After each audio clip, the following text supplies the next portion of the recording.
Unified 911, anong matutulong namin sa'yo? Anya ti maitulong mi ken kahapon. Anong may tatabang ko sa imo? Unsay akong ikatabang nimo? Ngini makadabang na misal ka no?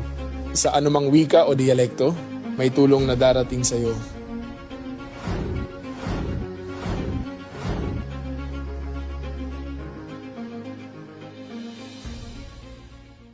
Lilingkod sa bawat Pilipino at magbibigay ng tamang impormasyon para sa tahimik at maayos na Pilipinas. Police News Network, alagad ng batas, tagapagtaguyod ng balitang pulis, sandigan ng mamamayan, patnubay ng katotohanan. La Campo Crame, maghahatid ng pinakahuling kaganapan at nagbabagang balita. Ito ang PNN Police News Network. At ngayon, ang inyong mga tagapagbalita. Magandang araw, bagong Pilipinas. Ako ang inyong alagad ng batas, tagataguyod ng Balitang Pulis, Patrolwoman Sari Bernales. Maghahatid sa inyo ng tamang balita, kwento ng pulis at serbisyo para sa mamamayan. At ito ang PNP News Online, ang pangunahing balita ng Police News Network. Alagad ng batas, tagataguyod ng Balitang Pulis.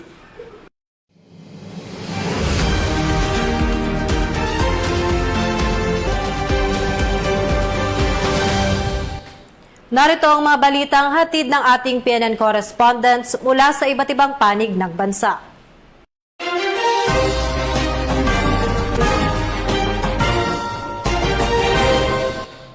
Formal nang binuksan ng Philippine National Police ang off-camp PNP Museum Exhibit sa Fisher Mall sa Quezon Avenue, Quezon City bilang bahagi ng layunin nitong mailapit sa publiko ang kasaysayan, kultura at mga mahalagang ambag ng organisasyon sa pagpapanatili ng kapayapaan at kaayusan. Patrolwoman Resely Umalay sa balita.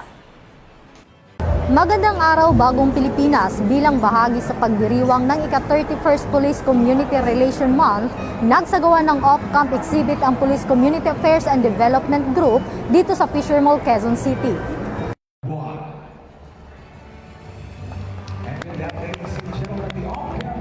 Formal nang binuksan ngayong araw, Hulyo 27 taong kasalukuyan, ang isang natatanging off-camp PNP Museum Exhibit sa Fisher Mall, Quezon Avenue sa ilalim ng temang Police Community Affairs Honoring Heritage Through Service. Layunin ng aktibidad na ito na ilapit sa publiko ang kasaysayan ng kapulisan at patatagin ang ugnayan sa komunidad. Nagsimula ang programa sa formal na pagbati ni Ray Anthony Beltran, ang mall manager ng Fisher Mall, Quezon Avenue. Sinundan ito ng pagbabahagi ng mensahe ni Police Brigadier General Vina H. Guzman, ang Director ng Police Community Affairs and Development Group. We would like to extend our sincere gratitude to the Philippine National Police for bringing this remarkable exhibit here in Fisher Mall, Quezon Avenue. Sa pamunuan ng Fisher Mall, muli po maraming salamat po sa inyong walang sawang pagtanggap sa amin at sa pagbibigay muli sa pagkakataong mailapit sa ating mga kababayan ang ilan sa kasaysayan, kultura at kwento ng PNP. Ipinakilala naman ni Police Brigadier General Marvin Juicy Saro, Deputy Director for Police Community Relation, ang presiding officer ng okasyon na si Police Lieutenant General Bernard M. Banak, ang Deputy Chief PNP for Administration. Sa kanyang naging talumpati, nagpaabot si Police Lieutenant General Banak ng mahalagang mensahe ukol sa kahalagahan ng pamana at serbisyo ng kapulisan. Ang pinakatampok na bahagi ng seremonyas ay ang untying of traditional cloth na siyang hudyat ng opisyal na pagbubukas ng pagtatanghal. Pinangunahan naman ni Police Colonel Veronica P. Peñalosa, Chief ng Historical and Cultural Affairs Division ng PCAG, ang exhibit walkthrough upang ipakita sa mga bisita ang mga makasaysayang koleksyon at sining ng PNP. Nagtapos ang aktibidad sa isang musical entertainment na inihandog ng mga PCAG artist. Ang pag-alala sa ating pinagmulan ay hindi paglingon sa nakaraan, kundi pagkuhan ng lakas upang higit pang mapabuti ang ating paglilingkod sa kasalukuyan at sa hinaharap. May it become more than a display of history of the PNP. May it become a symbol of our transparency, education, shared partnership, and our shared commitment to preserving the legacy of the police service, the public service, for the future generation.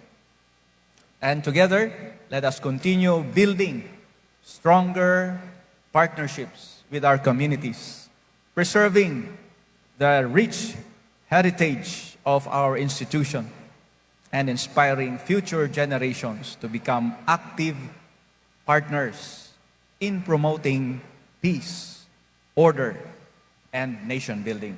Mula dito sa Fisher Mall, ako ay inyong PNN correspondent, Patrolwoman Resalie Umalay, nagbabalita para sa Police News Network, alagad ng batas, tagataguyod ng Balitang Pulis.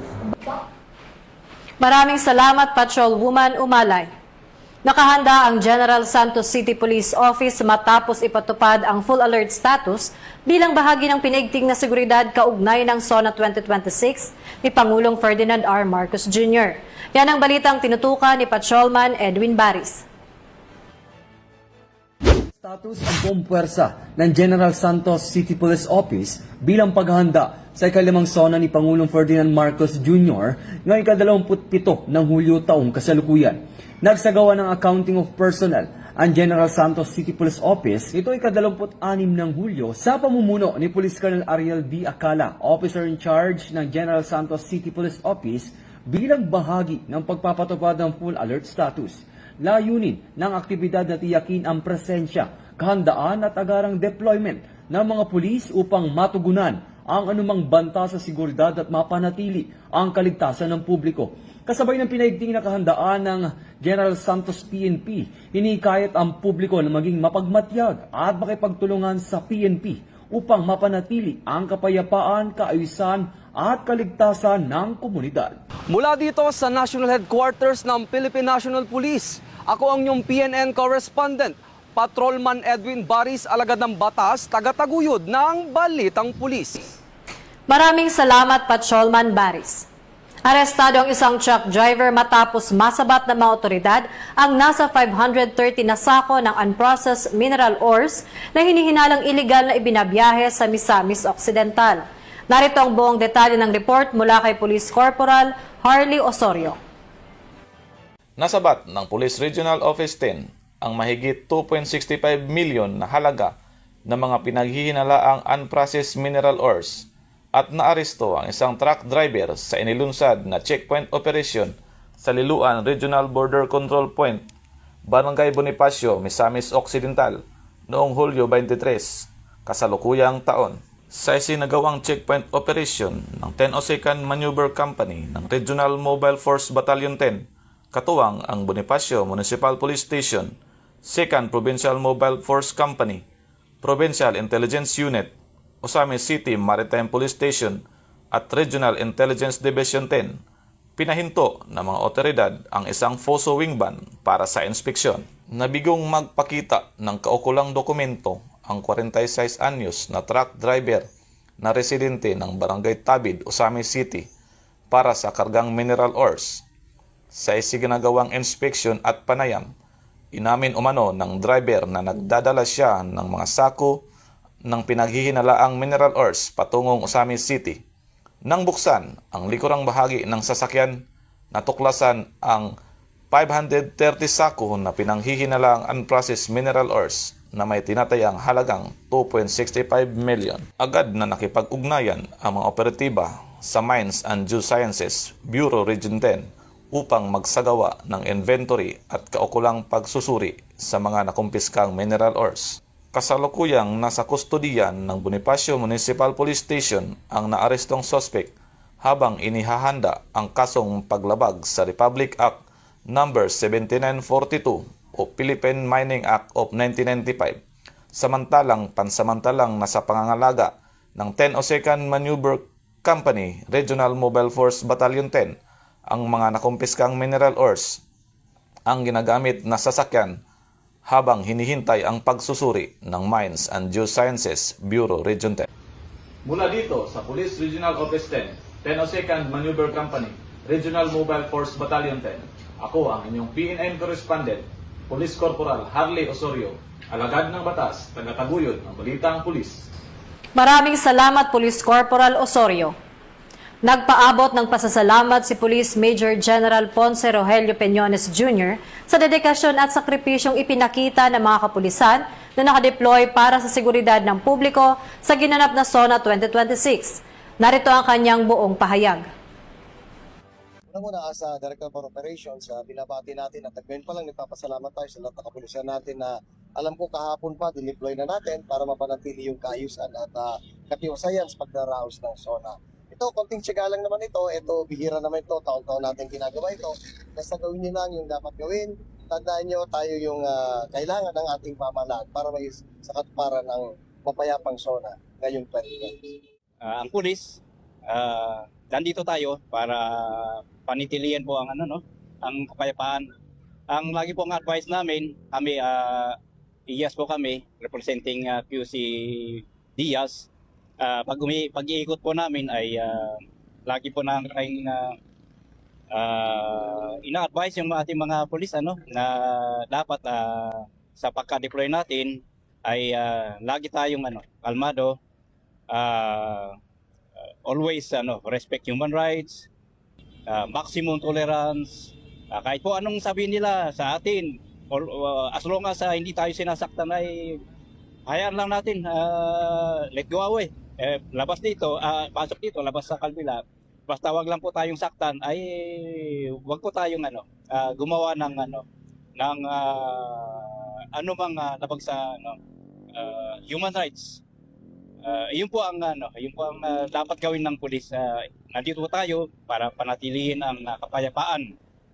Lalo po itong SONA, pagganap ng SONA ni ng ating presidente.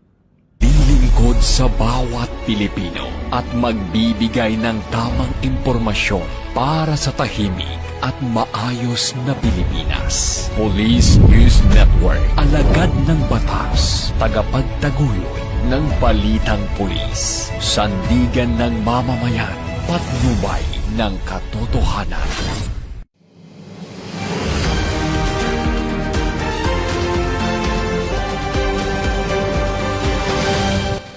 Samantala, nagbigay naman ng pahayag si Chief PNP Police General Jose Melencio Nartates Jr.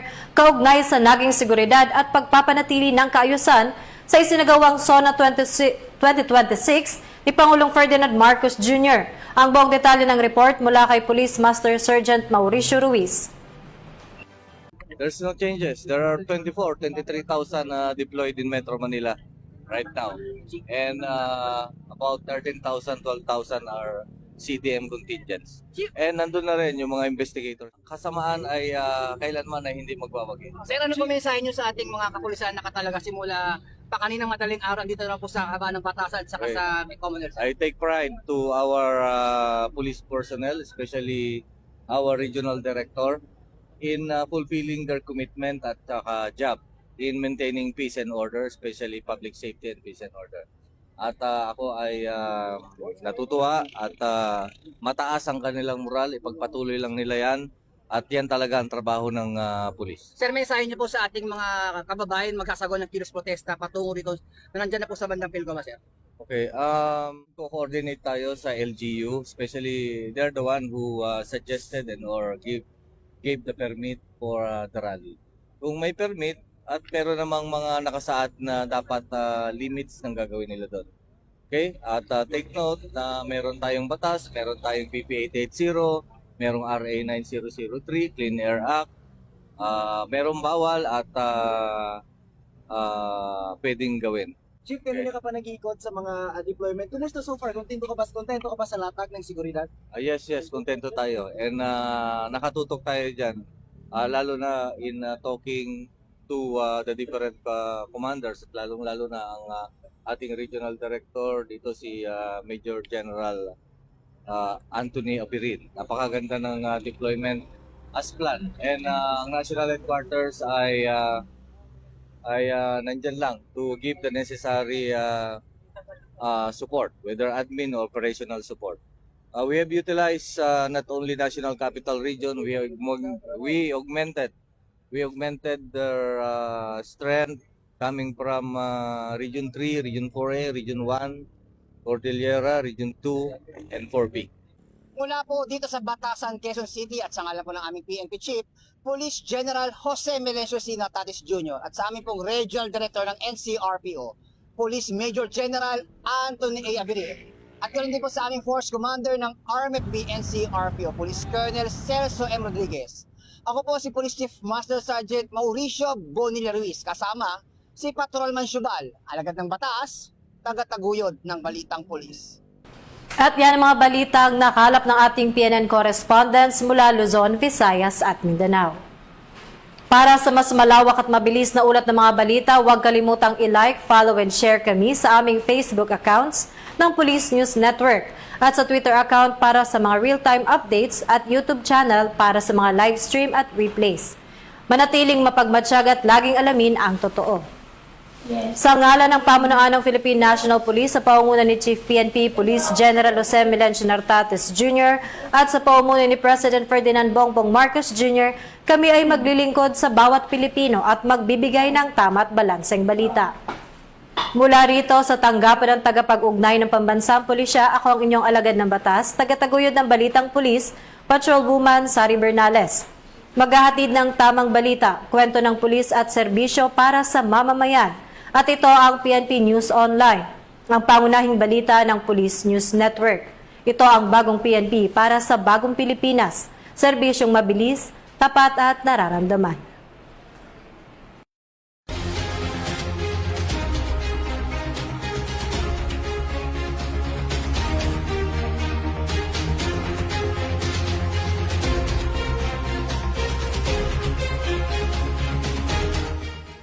Police News Network, alagad ng batas, tagapagtaguyod ng balitang pulis.